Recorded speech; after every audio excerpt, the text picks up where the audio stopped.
My name's Andrew Leach. I need the clicker here. And I'm going to talk to you about risk management in your supply chain. Just as a sort of a quick show of hands, how many of you have sort of got risk management processes already in your company and you use them in procurement? So I'm preaching to the converted. Fantastic. This is going to be very straightforward, I think. Okay. Now, I spent a few years worrying about this. I worked for a company that's not particularly well known. You might have come across them, a company called Rolls-Royce Aerospace. So, well known in some areas for making jet engines and such like. So if you've flown here, then the chances are you've been on a Rolls-Royce powered aircraft. So now, like with every company, we want to make sure we serve our customers. And but in serving our customers and in buying products, boy, do we live in interesting times. Now, from my perspective, virtually every one of those items on there were issues that I had to handle.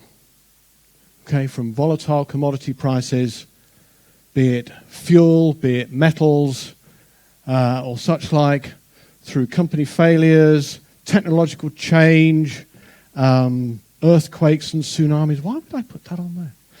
Because we sourced in Japan, and Japan had an earthquake followed by a tsunami, which came within just a mile or two of the factory that we sourced from.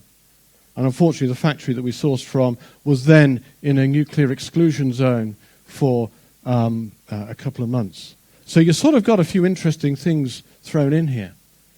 Now, in that sort of environment, what could possibly go wrong? It should be straightforward sourcing in this world, shouldn't it? I mean, we've got all these systems and processes and skills. Should be easy. But hopefully over the next 40 minutes or so, perhaps I'll share with you some experiences that will mean that it's not necessarily that easy, but even though it's not that easy, you can still do something about it. Okay? So, I think the first principle I would ask you to think about in any risk management process is to make sure that you think about your customer. Right? Because every company is different. Every one of you in this room comes from a different background, comes from a different company, and you have different priorities. Right? For the company I used to work for, Rolls-Royce, they covered those sort of customers. Right? From marine through aerospace, we had some oil platforms, we had air forces, we had people who wanted just to fly away on holiday. Every one of those customers is a priority. Every one of those is a potential for our company to get it wrong and upset and be upset. And when you're upset with a name like Rolls-Royce, believe me, you get well publicized. But for you, you've got to put this context, this risk issue, in the context of your company and your customers. You have to put your customers at the heart of everything you do. As you can appreciate, your time is fairly limited. You can't deal with every single risk. You're going to have to prioritize them. Start with your customer. Okay. I would go forward. So, little story. Let me introduce you to this little chap here. Where is that? That's about 4 or 5 inches high. That is a turbine blade. That goes in a gas turbine engine. This particular one comes from a Trent 900. Trent 900 engine. Fortunately, as it's on a plinth like this, it's not in active service at the moment. But the Trent 900, for those of you who may not be familiar with the Rolls-Royce fleet of aircraft engines, powers the Airbus A380. So it's quite a big aircraft and requires a lot of thrust. But that little chap there is the turbine blade, and that is the heart, that is the main thrusting blade of the Trent 900 that allows the Airbus A380 to take off. So when I got the phone call one Tuesday morning, I do remember it was a Tuesday morning for some reason, from a guy called Adam, who worked for my turbine blade indirect buying team. Turbine blade. He said, Andrew, I think we've got a problem. We've got this supplier that we've been dealing with for a number of years, and he's saying, well, he thinks he's got some financial difficulties. He thinks he got the bank calling him up saying they want their money back, please. And they're going to take their money back even if it's not convenient to them. Okay, so we had a call with the managing director of the company. Oh, and the context is that this company had total sales of £2 million, and we purchased about £150,000, £200,000 worth of product from them. So in the context of our business, this was pretty small. In the context of his business, it's quite important, clearly. So we had the call, and it wasn't good news. They were in serious financial difficulties. So what did we do? We were, as the tale unfolded, it came out that we were sole sourced with this particular supplier. But you'll say, well, hang on a minute. Sand runs out. What does that mean? We bought sand from them. Sand. Like building sand, which is, sand you find on the beach. Possibly quite common, you would think. But needless to say, it wasn't common because our engineers said, well, actually, this isn't just any old sand. This is a very special type of sand. And we can only use that sand. We can't use that sand or that sand. We have to use this particular sand. And and the sand is used to make these. And if we don't have that sand, we can't make any of these. So if we don't make any of these, and for this read all the other equivalent products that go in all the other equivalent engines, we ain't going to be building any engines. So this could be quite serious now. So if we've got this business that's in the brink of going bust, and at which stage he might not be able to sell us any product, and if we can't sell us any product, we won't be able to make any turbine blades, and we won't be able to ship any engines. At which stage we're in trouble. So, fortunately, this got the attention of some very senior people in the organisation, and fortunately they saw the merits of putting in place a recovery plan to get us out of this, and fortunately that recovery plan was successful. So we did not, in the end, have any form of interruption of supply to our customer. We had an interruption of supply of product coming in, sand coming in, clearly, because this eventually proved to be a shutdown situation and insolvency, but we served the customer. So the measures that we had put in place to ensure continuity of supply, so they worked. Right? Whatever they were. We had to do a lot of things. In the end, it took us between 6 and 9 months to put in place a replacement supply chain. So this was not a trivial activity. The disturbing thing from our perspective when I had a sort of wash up with the buying team was that they had not spotted this problem before it came up. The early warning systems that we put in place, that I'd spent quite a lot of time putting in place, hadn't worked. But thank goodness, the other measures that we put in place to ensure that we could ensure continuity of supply, they had worked. So, okay. Yeah, Andrew gets to keep his job for a little bit longer, thank goodness. But the takeaway from this is that you can't just look at your large companies, the large suppliers, the ones that get all the headlines. You have to worry about the little ones as well. Okay? Every company will have its sand supplier or something very similar to that. Okay. Now, in principle number 2 in risk management for supply chains is really to start to understand your supply chains themselves. Now, this is a fairly schematic version of a very complicated supply chain, which starts off with digging the stuff out the ground right the way through to delivery to the customer. Right, so clearly there are metals in there. There's all sorts of other products in there, sand, get it off the beach, wherever.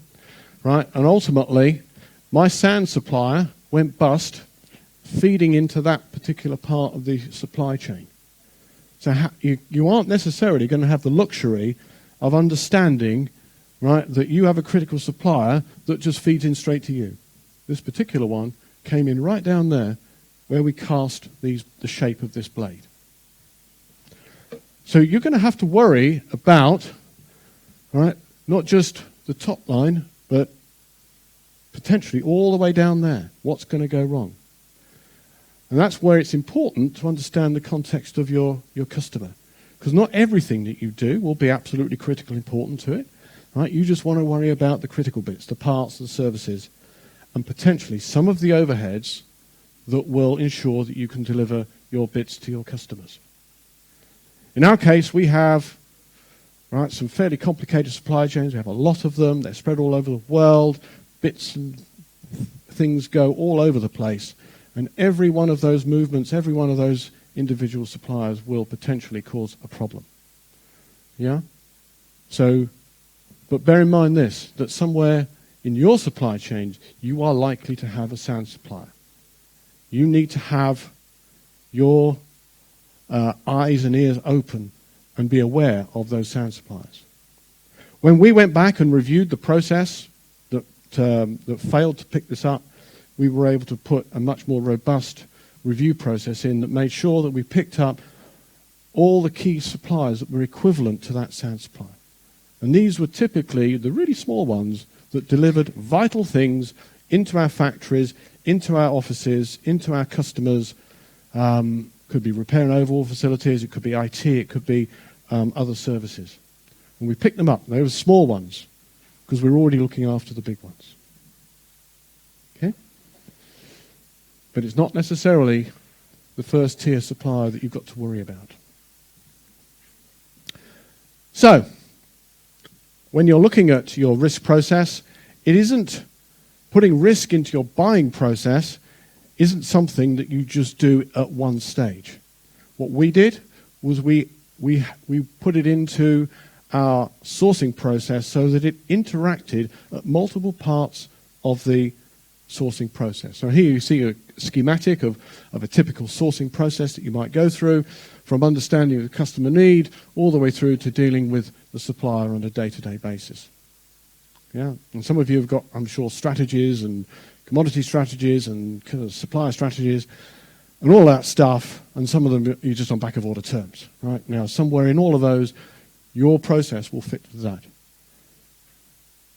You should seriously consider making sure that you've considered supplier risk at all stages of that process, but only in the context of delivering parts, services, goods, whatever, to your customers. Now, what we did was to ensure that we made identifying risks the issue of the supplier management teams that we had around the world, and ultimately that then became the vehicle for ensuring that those risks that were identified were managed, because they're the people that know on a down-day basis who they're dealing with, and and they know best how to resolve it.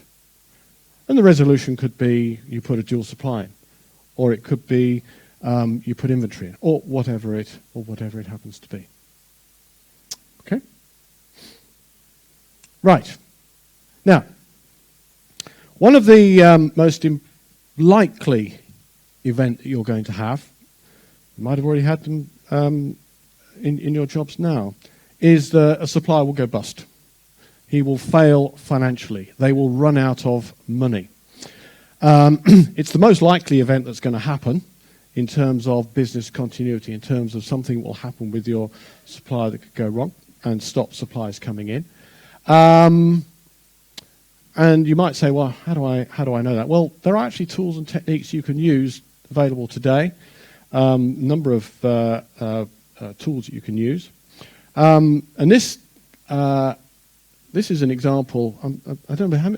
Everyone heard of Carillion?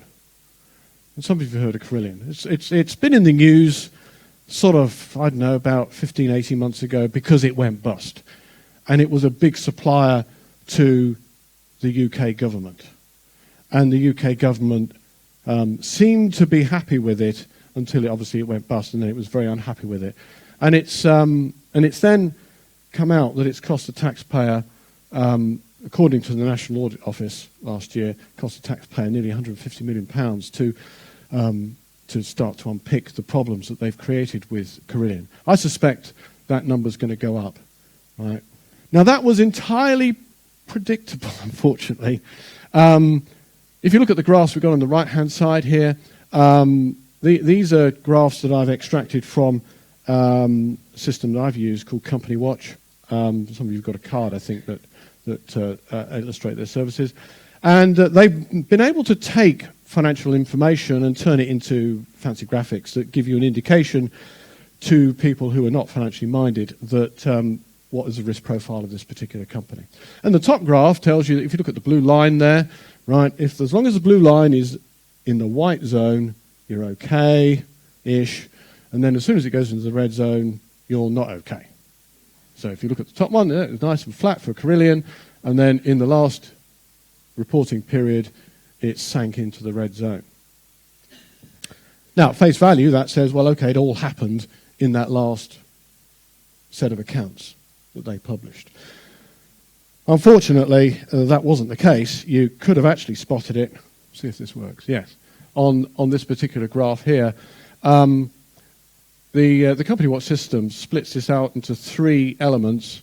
The blue bar that you can see, there's this little blue bar there, is the way they assess how well or the strength of the balance sheet from an assets perspective, and the green bar, the one next to it, you just can't quite see the colour there very clearly, is the how well they manage their liabilities. So they've got the two parts of a balance sheet, the assets and the liabilities, and then the line is how well they manage their profits. So this was a company that actually didn't do badly managing its profits on the face of it, but its balance sheet for years had been a train wreck. Absolutely awful. Very, very weak.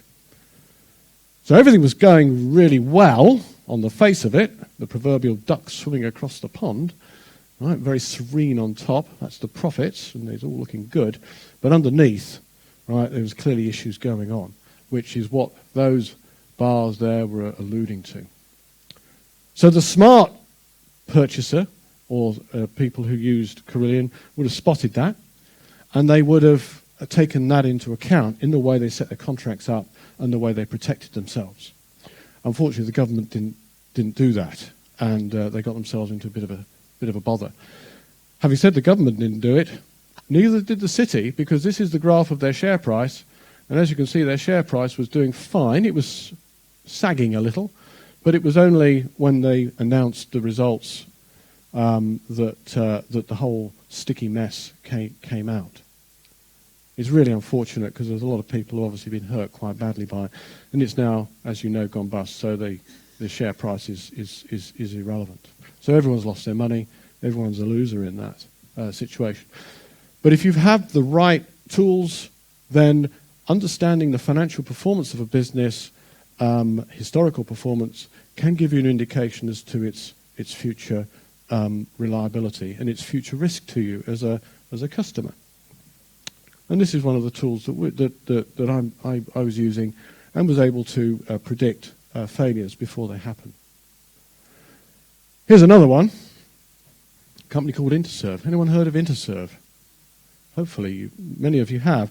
So this is still a real life situation. So Interserve does something similar to what Carillion did, which was building work and outsourcing stuff. They do stuff for the government as well. And its share price has been sagging. It's been in the news recently, trying to reinvent itself with raising finance and trying to keep itself going. And maybe it will get that. Maybe it will recover, and I certainly hope it does. Wouldn't like to see it go, but it's obviously still a live situation.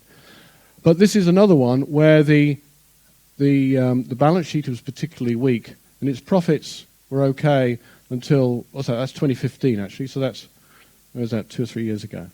So this one's much more in the public domain. People will be able to see it and be able to work with it and hopefully protect themselves in a better way than they could with Carillion, right? But there is still a risk that this could go the way that Carillion went. Let's hope it doesn't. Let's hope the people that are working on that, the creditors, the shareholders, and the management teams can get themselves going. But the share price has gone from 600 pence back in August 2014, and it's now down at barely above 10p or something like that. I can't remember. I don't know. You can't read off the scale. But the business is worth about between 10 and 15 million pounds on the stock exchange, and it owes 650 million pounds to its banks. So, bit of work to do there.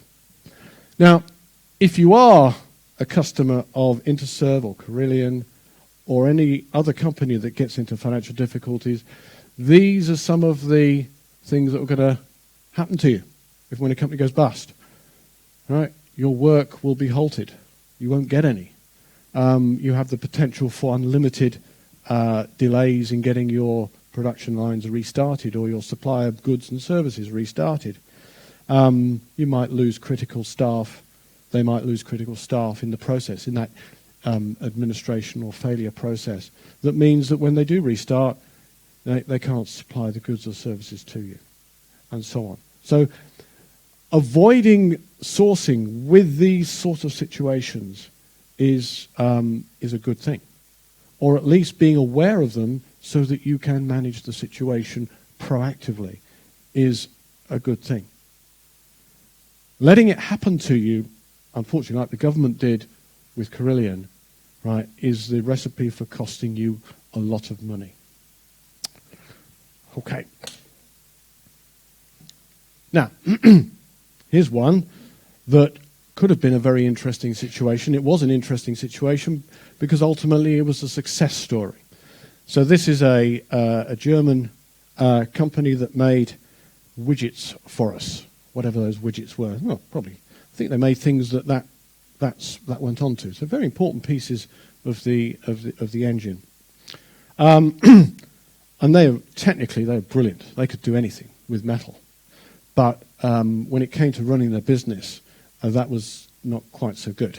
And they got themselves into big trouble as they tried to ramp up supplies of new parts to the company. And they rang us up again and said, we've got trouble with our finances. We're not going to be able to make it work very well. How can we work through this? And so we created a bit of a partnership type arrangement with them where we provided additional management support to the business, because it was a big business at 30 million euros, so it's not a big business. But its growth potential growth was really exciting. So we provided them with managerial support and, most importantly, financial support through a supplier finance program that we'd set up. And that enabled us to help finance their inventories and their receivables through this period of development, which is a hugely costly process to go through. Introducing new products, many of you will have experienced that, I'm sure, can be a period of uncertainty and cost. And being able to work in partnership with your customer, in this case the supplier, can be a way to do it. We were fortunate because we had the financial firepower to be able to do that. Some smaller companies might not necessarily be able to do that. But it's one of the tools in our toolbox that we created to ensure that this supplier would continue to flourish and succeed. We got them through this particular event. The business has now nearly quadrupled in size now, but business of about 150 million euros in size. That's really grown. It grew over a period of 3 or 4 years, which in our industry, in aerospace, in most industries, is an astonishing growth curve to go up. So you can, if you pick it up early enough and if you work closely enough with your supplier, you can do it. But clearly in my example of the sand supplier, we didn't pick it up early enough. Pick it up early. And maybe with the sand supplier, we would have chosen not to do it because it just wasn't it wasn't the right situation for us to choose. That comes back to knowing your suppliers. Okay. So we touched upon financial risk, which is the most likely risk that you're going to come across. But this is a way of thinking about how can you ensure that suppliers are doing their bit to manage their risks. Because it's all very well you managing your risk, but what about them? What are they doing? Well, we decided we wanted to help encourage risk management at different tiers of the supply chain, because we recognized that it wasn't just us that had the problem, but it would be further down. And if it was further down, it would still impact us. So how do we encourage them? So we set up this process, and we gave it a bit of a structure. So we asked a whole bunch of questions under some headings that are, do you have a process, essentially? Do you have a risk management process in your company that helps to protect us, the customer? And also, it helps to protect you and your enterprise, because ultimately, if something goes wrong in your enterprise, then you could suffer serious financial loss. Well, we didn't do it with everyone, because clearly that would be a very, very intensive and resource heavy process. So we just did it with the key ones. So we just selected the key suppliers that we wanted to make sure had these processes in place. And then we invited them to be part of the program. We invited them to assess themselves against different questions. And then we were able to turn that into a score and then give them ideas as to how to improve that score, to improve their risk profile, to improve and lower the risk that they presented to us as a customer. And in so doing, whilst there is obviously work involved in that, they become a more resilient supplier to us. And that's ultimately what we're about. If we fail to deliver parts to our customers because we get an interruption of supply downstream, that hurts our reputation. Ultimately, we took that and we embedded it in what we had in our supplier engagement process. So we had, for the critical suppliers, we created that dialogue with those suppliers, and it became part of that routine dialogue. It seemed to work. We encouraged lots of suppliers to do that. So that's all prevention. That's all about being proactive. But you can't cover every risk, can you? Let's face it. I mean, there's so many things happening in this world. The unexpected. You don't know what's going to come down the line. So we also put in place a bit of a system that enabled us to see what was happening in the broader world near our suppliers that would give us some form of early warning of an impending issue or disaster, natural disasters mainly, so that we could take appropriate, rapid action to recover the situation. So this is a screenshot. You won't be able to read the narrative at the bottom, but it's a list of natural catastrophes that happen to be occurring at the time I took this screenshot. And you might recognize the shape of that part. That's Florida in the US. And the triangles that you can see down here, or the shapes, these orange shapes, are the path of a particular hurricane that's going on in that part of the world at that time. Now, clearly, if that was a bit more that way, to nearer to the coast of Florida, and it started to hit these icons here, which are icons of our suppliers, then you start to be worried. And it's starting to see what's going on. And this is a real-time system, so you can see it tracking across. It's refreshing. I don't know how quickly it refreshes, but it refreshes relatively quickly. And you can see the trend coming.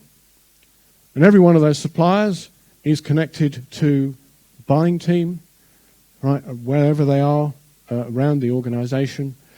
And that buying team can then see very clearly if he's likely to have a supplier at risk of a hurricane or an earthquake or whatever. Before we had this, we didn't know. So when a hurricane hit Florida or hit wherever, and it's not just, obviously it could be floods. UK is very prone to flooding in different parts of the country. Before we had this, we didn't know which suppliers would be affected. So the buying teams would hear the news, there's been a flood somewhere. So they'd then spend the next day or so ringing up their suppliers to find out, have you been affected by it? So they actually, because they didn't know who was going to be affected.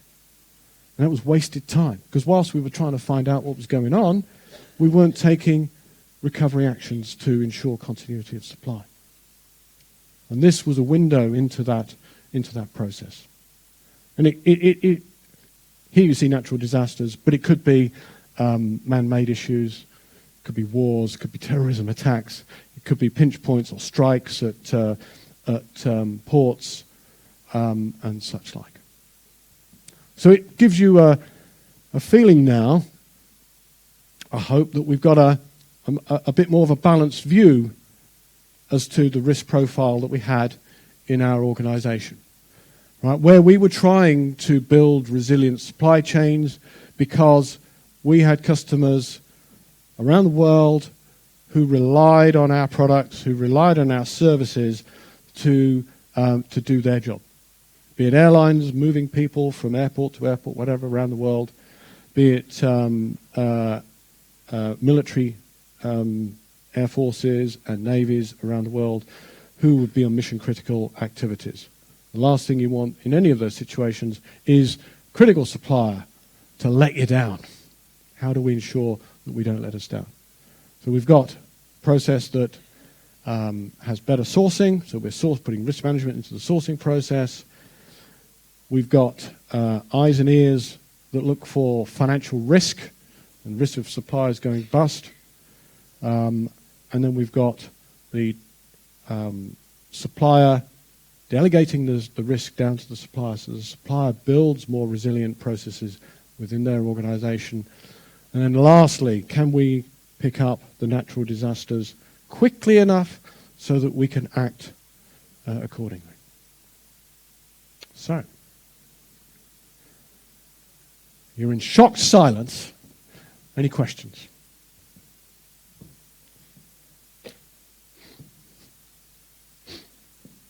Have anybody got similar problems? Anyone got a sand supplier?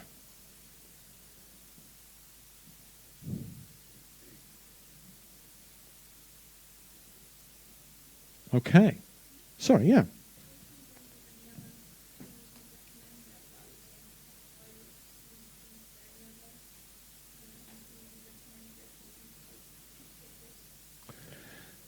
The tools that you see there that I've used are ones that are sort of providing you with largely providing you with information.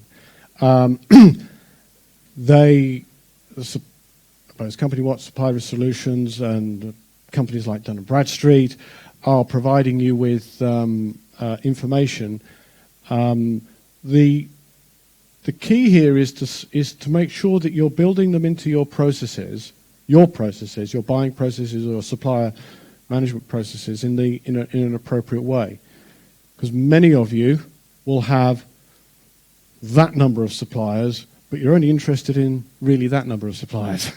And how do you find those critical few and deal with those critical few?